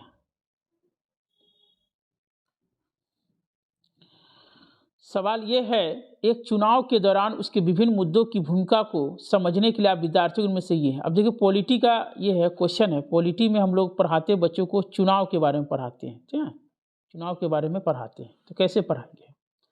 अब ये सवाल ज़रा इम्पोर्टेंट है, इसमें जब भी कोई ऑप्शन मारिएगा तो ध्यान में रखिएगा, जो व्यवहारिक होना चाहिए और चाइल्ड सेंटर के अनुसार होना चाहिए। पहला दिया है कि न्यूज़पेपर के संपादन में दिए गए विभिन्न पार्टियों द्वारा एक दूसरे के तर्कों का विश्लेषण करेंगे। जैसे हम न्यूज़पेपर में पढ़ते हैं, तो जैसे बीजेपी है, कांग्रेस है, चाहे सपा है, कोई भी अलग अलग पार्टियां होती हैं, सब अपने अपने तर्क देते हैं कि हमारी पार्टी अच्छी है, हमारी पार्टी अच्छी है, हमारी पार्टी अच्छी है, इस तरह देते हैं। ठीक है। दूसरा दिया है कि प्रत्येक पार्टी की प्राथमिकताएं और उसके सर्वाधिक समर्थकारी नीतियों के प्रभाव, यानी प्रत्येक पार्टी ने अपने अपने घोषणा पत्र में क्या दिया है, जनता से क्या घोषणा किया है, जनता के लिए क्या क्या अच्छी अच्छी योजनाएं लाया है, उसके बारे में चर्चा करना बच्चों से। चलिए ये भी बात समझ गए आप। तीसरा कि राजनीतिक पार्टियों की लोकप्रियता जानने के लिए अपने स्थानीय स्तर पर सर्वे करना, मतलब क्या उनका लोकप्रियता ये जानना है। विभिन्न पार्टियों के लिए राष्ट्रीय न्यूज़ चैनल के द्वारा ये तुलना विश्लेषण करना, न्यूज़ चैनल पर कौन कौन सी पार्टियों का ज़्यादा टीआरपी चल रहा है, कौन किसका आगे बढ़ रहा है ये। अब आप ही सोचिए कौन सा बात इम्पोर्टेंट है।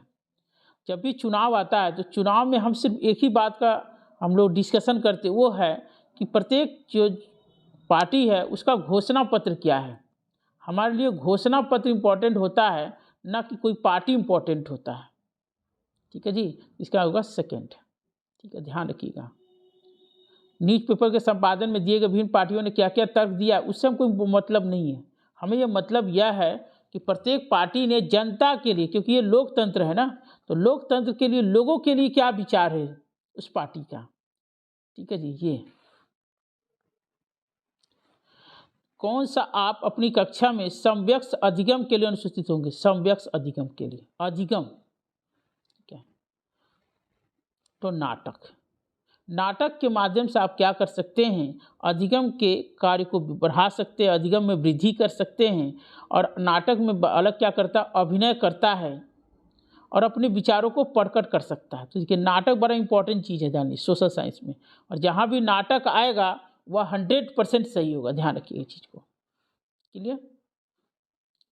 बाकी नहीं सही है, कंप्यूटर सहयोगी अधिगम में जैसे ऐसा कोई एक्टिविटी होना चाहिए जिससे सभी बच्चे उसमें भागीदारी ले सकें। ठीक है जी, ये 75 सामाजिक विज्ञान के बारे में निम्नलिखित में से कौन सा कथन सही है, ये पूछ रहा है। समाज के विविध सरोकारों में सामाजिक विज्ञान की कोई भूमिका नहीं होती, गलत है। सामाजिक विज्ञान सजातीय और रीति रिवाजों पर बल देता है। सामाजिक विज्ञान एक विषयनिष्ठ अनुशासन है। सामाजिक विज्ञान एक विश्लेषणात्मक और सृजनात्मक मानस की नींव रखता है, ये सही है। सामाजिक विज्ञान क्या करता है, विश्लेषणात्मक और सृजनात्मक चिंतन का विकास करता है, ये इंपॉर्टेंट। ये जो लाइन है ना, वो एनसीएफ 2005 के लाइन है ये, ठीक है, एनसीएफ का लाइन है, बाकी गलत है। ठीक है, सामाजिक विज्ञान में परीक्षा सुधार पर हाल ही में एनसीएफ 2005 क्या बल देता है, ये जो मतलब जो एनसीएफ 2005 है वो जो उस पर मूल्यांकन के बारे में क्या बताते हैं, एक ही बात है, सतत और व्यापक मूल्यांकन, यही दूसरा सही हो जाएगा। CCE जो आपने पढ़ा होगा साइकोलॉजी में, सतत और व्यापक मूल्यांकन। सी का मतलब कंटिन्यूअस, सी का मतलब कॉम्प्रिहेंसिव इवैल्यूएशन। ठीक है जी, छोटे बच्चे की बात हो रही है, चलिए आगे क्वेश्चन बढ़ते हैं।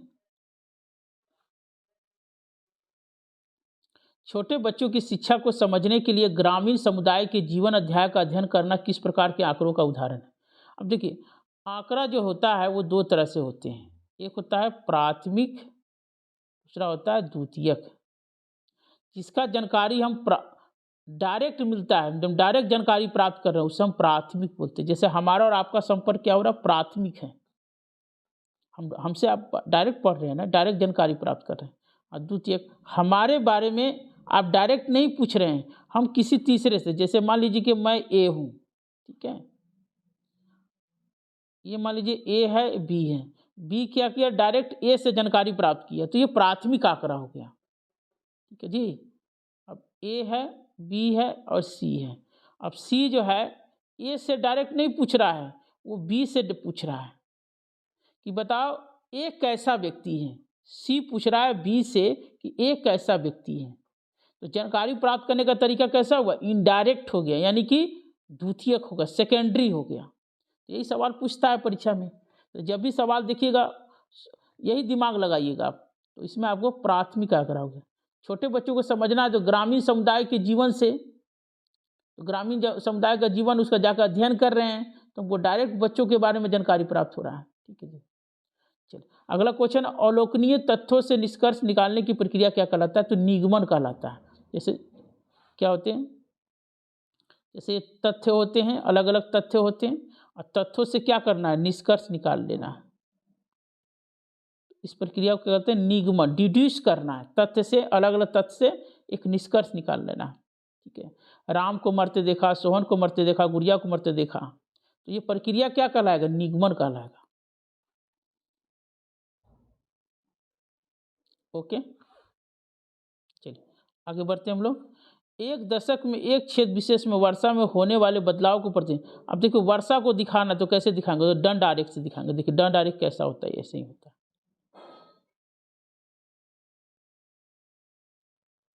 ऐसे यही दंड है, बार डायग्राम, दंड आरेख है। 90 में कितना हुआ, 91 में कितना हुआ, 92 में कितना हुआ, 93 में दिखा, यही वर्षा को दिखा दिया, दंड आरेख, दंड आरेख हो गया। तो वर्षा को दिखा सकते हैं ना, तो ये सवाल आता है परीक्षा में कि भाई कैसे दिखा सकते हो, दंड आरेख से दिखा सकते हैं। ठीक है जी, चलिए, और ये देखिए ये दिया है वेन आरेख, वेन आरेख ऐसे होता है, ये तो होगा ही नहीं, कभी भी नहीं होगा, इसमें आता ही नहीं, ज्योग्राफी तो फालतू दिया है। ठीक है जी, चलिए अगला हम लोग पढ़ेंगे। अगला अब 80 नंबर क्वेश्चन देखते हैं। सवाल है कि समवयस्कों के ज्ञान और पांडित्य के महत्व को समझने के किस परिप्रेक्ष्य में देखा जाना चाहिए, ये है। कह रहा है कि समवयस्कों के ज्ञान, समवयस्क माने जो आपके साथी हैं उनके ज्ञान, और पांडित्य मतलब ज्ञान चिंतन की बात हो रही है, तो कौन सा सिद्धांत बात करेगा, तो रचनावादी बात करेगा ना, रचनावादी करेगा। रचनावादी मतलब कंस्ट्रक्टिविज्म, इसको बोलते हैं निर्मितवाद। ये मानता है कि बालक ज्ञान का निर्माता होता है, क्या मानता है, बालक ज्ञान का निर्माता होता है। ठीक है, ये मानता है।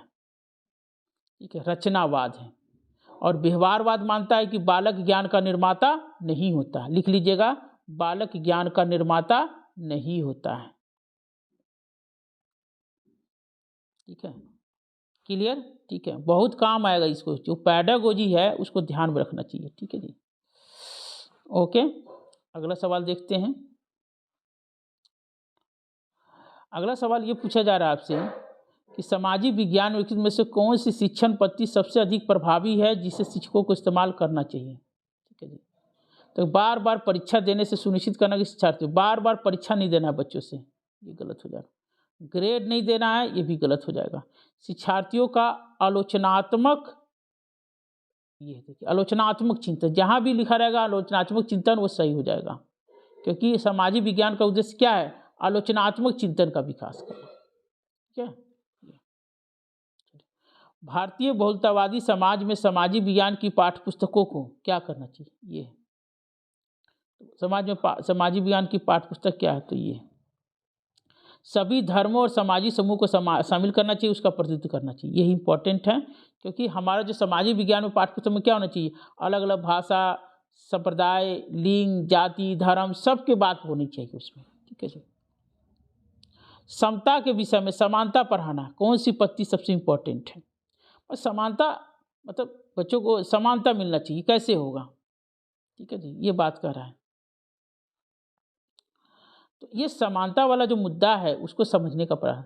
समानता कैसे करे कि लेक्चर दीजिए, गलत। कभी भी लेक्चर देने वाला चीज़ सही नहीं होगा। समानता, समाज में सबको समान महत्व मिलना चाहिए, समान प्रतिष्ठा मिलना चाहिए, समान इज्जत मिलना चाहिए, सबको भागीदारी मिलनी चाहिए। ये बात कैसे बच्चों को समझाएंगे? तो भाषण देके नहीं समझा सकते, तो गलत हो जाएगा। परियोजना देना, प्रोजेक्ट वर्क देते हैं, जैसे कोई सोशल वर्क है, चाहे कोई अनुसंधान करना, उसके लिए देते हैं। गरीबी और पूंजीवाद के विचारों से संबंधित क्षेत्र कार्य को देना। ठीक है जी। चौथा दिया समता को बढ़ावा देने के लिए संवैधानिक प्रावधानों को, संवैधानिक प्रावधान बता के हम क्या समानता के जो प्रति हम जागरूक कर पाएंगे? नहीं कर पाएंगे उतना। तीसरा आंसर होगा गरीबी और पूंजीवाद। समाज में देखा होगा गरीब लोग, अमीर लोग हैं। ठीक है, इसके बारे में समझाने के लिए बच्चों को खुद ही क्या करना चाहिए? क्षेत्र कार्य देना चाहिए। मतलब जाके गाँव में देखिए, शहरों में जाके देखिए, तो बच्चे गाँव में जाकर देखेंगे तो समझेंगे कि गरीबी का मतलब क्या होता है, गरीबी किसे कहते हैं। वो समझेंगे गरीबी का मतलब लोग भूख के शिकार हैं, लोगों के पास कपड़े नहीं है, लोगों के पास आवास नहीं है, लोगों के पास मतलब पढ़ने के लिए पैसे नहीं है, शिक्षा नहीं है। ये गरीबी का मतलब वो समझेंगे।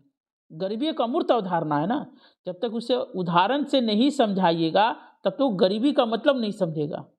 पूंजीवाद, पूंजीवाद का अमीरी का मतलब, वो शहरों में जाएंगे वो समझेंगे कि अमीरी किसे कहते हैं, जिसके सारी सुविधाएं मिली वो सब अमीरी है, अच्छी तरह समझ लेंगे। यानी कि वो व्यवहारिक है, रियल लाइफ से जुड़ा हुआ चीज़ है, और जो रियल लाइफ जहाँ भी होगा वो सही होता है, ध्यान रखना। आगे है, निम्नलिखित में से कौन सा नियम विनिमय और मूल्यों के सामाजिक अधिगम को बढ़ावा देगा? परियोजना कार्य, समूह चर्चा, किताब। जहाँ भी समूह चर्चा लिखा रहेगा सही हो जाएगा, ध्यान रखना। ठीक है जी। यानी समूह में जो बच्चे पढ़ते हैं ना, तो उससे क्या होता है कि 5 बच्चों का समूह से होता है, तो क्या होता है कि 2 बच्चे तेज हैं तो 3 बच्चे कमज़ोर हैं, तो 3 बच्चे का भी भला हो जाता है इसमें। ठीक है जी। तो जहाँ भी ग्रुप टीचिंग होगा वो सही होगा, ध्यान रखना। ग्रुप टीचिंग से बच्चे ज़्यादा सीखते हैं, बहुत सारा चीज़ सीखते हैं। सोशल इंटरेक्सिज्म सीखते हैं, सामाजिक जो अंतःक्रिया वो सीखते हैं, सामाजिक संबंध अच्छा बनता है, चिंतन का विकास होता है, हर तरह का विकास, बहुआयामी विकास है उसमें, इसलिए इम्पोर्टेंट है, इम्पोर्टेंट। शिक्षार्थियों के व्यवहार में से किस वर्णन को सामाजिक विज्ञान की कक्षा में अभिवृत्तियों और मूल्यों के आकलन में इस्तेमाल किया जा सकता है? ये पूछा जा रहा है। ये तो प्रश्न पूछने के लिए स्वतंत्र अनुमति करना, ये है। शिक्षकों के सभी विचारों को स्वीकारना, शिक्षक सेंटर जहां भी आएगा गलत हो जाएगा। शिक्षक सेंटर, अकेले कार्य करना ये गलत हो जाएगा। शैक्षणिक कार्यों में अच्छे ग्रेड देना ये भी गलत हो जाएगा, तो ये हो जाएगा तीसरा। सामाजिक विज्ञान की कक्षा में निदानात्मक और उपचारात्मक शिक्षण बहुत इंपॉर्टेंट है, ध्यान रखना, बहुत इंपॉर्टेंट है। इसका निदानात्मक का मतलब होता है समस्या के कारणों की पहचान करना। ठीक है, उपचारात्मक माने समस्या के कारणों का समाधान करना। ठीक है, तो ये हो जाएगा आपका। तो किसमें होगा? फर्स्ट हो जाएगा शिक्षार्थियों की कठिनाई विशेष को पहचान करना, ये हो जाएगा।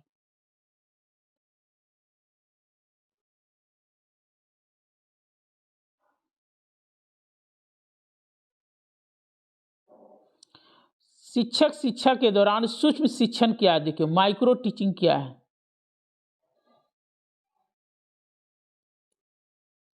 तो माइक्रो टीचिंग क्या है? माइक्रो टीचिंग किसे कहते हैं? देखिए इसका कॉन्सेप्ट है। देखिए माइक्रो का मतलब होता है, एक होता है मैक्रो, एक होता है माइक्रो।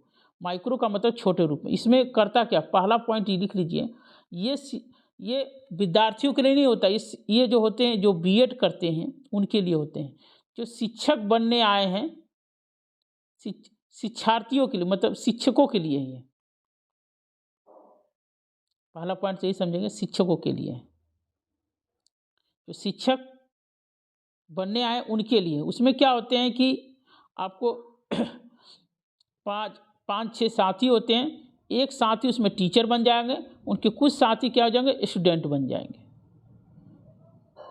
यानी टीचर के बीच में ही होता है ये। एक साथी उनके टीचर बन जाएंगे और बाकी साथी उनके क्या बन जाएंगे? जो बाकी साथी वो स्टूडेंट बन जाएंगे। ठीक है, तो नाम है माइक्रो टीचिंग। तो माइक्रो क्लास हो जाता है, मतलब माइक्रो क्लास क्या है? Micro class, micro duration. Micro class का मतलब 4 से 5 शिक्षकों के समूह को होता है, और माइक्रो ड्यूरेशन का मतलब 5 से 10 मिनट का होता है। ठीक है जी। और माइक्रो क्लास का मतलब 5 से 10 बच्चों का, और माइक्रो टीचिंग का मतलब 5 से 10 मिनट का होता है। नाम माइक्रो क्लास लिख लीजिए।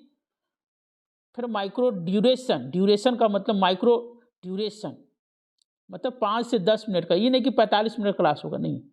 और माइक्रो स्किल होगा, मतलब एक ही स्किल को सिखाया जाएगा, सभी स्किल को नहीं सिखाया जाता इसमें। ठीक है, तो ये होता है इसमें। ये सेकंड नंबर सवाल सही होगा। ऐसा छोटी कक्षा को पढ़ाना जिसमें सहपाठी शिक्षार्थियों की भूमिका का निर्वाह करती, यही सही है। इसमें होता है कि जो टीचर बनने आते हैं उनको स्कूल में पढ़ाने से पहले उनका एक रिहर्सल दिया जाता है, इसको माइक्रो टीचिंग होता है। चलिए अगला पढ़ते हैं हम लोग। सामाजिक विज्ञान की कक्षा में अवधारणाओं को स्पष्ट करते समय जब एक शिक्षक व्यक्तिगत अनुभवों का प्रयोग करता है तब वो क्या होता है? वो पाठ को भागीदार बनाने वाला बनता है, शिक्षार्थियों की ऊर्जा का सरलीकरण करता है, उनके स्थानीय वास्तविकता को वैश्विक संदर्भ के साथ जोड़ने की योग्यता को बढ़ावा देते हैं। देखिए सामाजिक विज्ञान की कक्षा में अवधारणाओं को स्पष्ट करते समय जब शिक्षक उसके व्यक्तिगत अनुभव को बढ़ावा देता है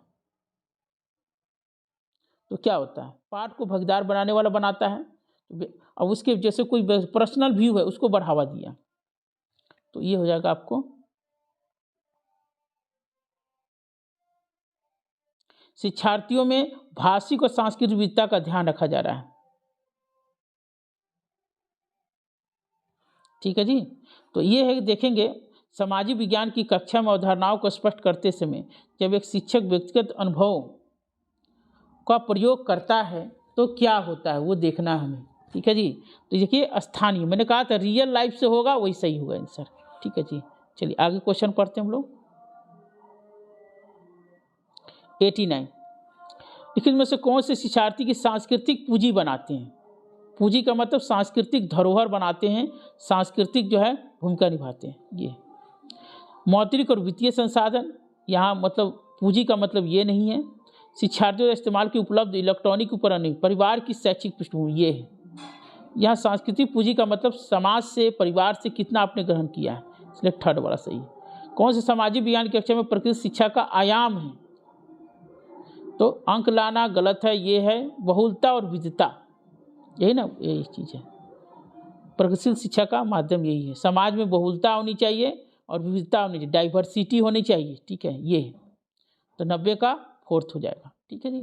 तो आज मैंने सोशल साइंस का वीडियो बनाया, ये इस वीडियो को आप बार बार देखिए और आपको बहुत काम आएगा चीज़ को, और काफ़ी मैंने समझाया है, बताया इस चीज़ को। ठीक है जी। चलिए एक एक करके वीडियो मैं समझाऊंगा, आपको बात बताऊंगा। ठीक है, थैंक यू।